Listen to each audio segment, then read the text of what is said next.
他慷慨賜予希望，捐出我心肝，繼續盲目奉獻。又何妨？他空隙得到了倚傍，我亦能逃過，為表面和睦狀況而開朗。其實我怕偷看，如揭破感情實況，感覺太不爽。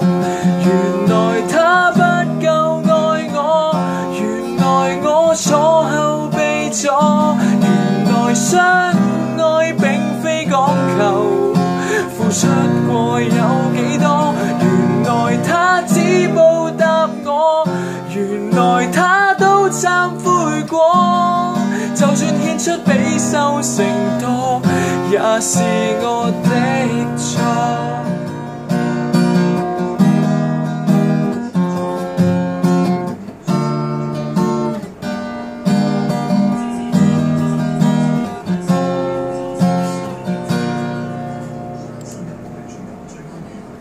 他應該比我更失望，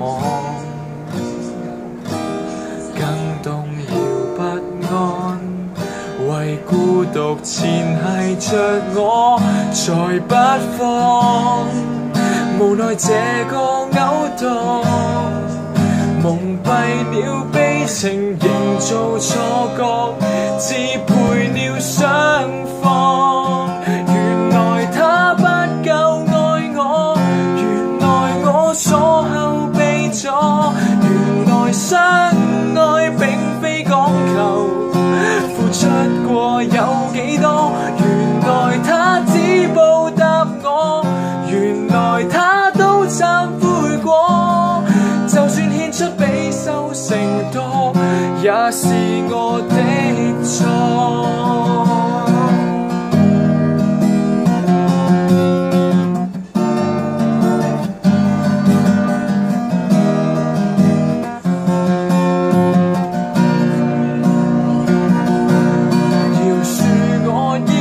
麻木對抗，總對他想存寄望。原來他不夠愛我，沉迷錯也非他的錯，成全他也樂得開心，也沒有虧欠那麼多。原來他只報答我，才唯有再三欺騙我，誰最後與他快樂滿足，會是那一個？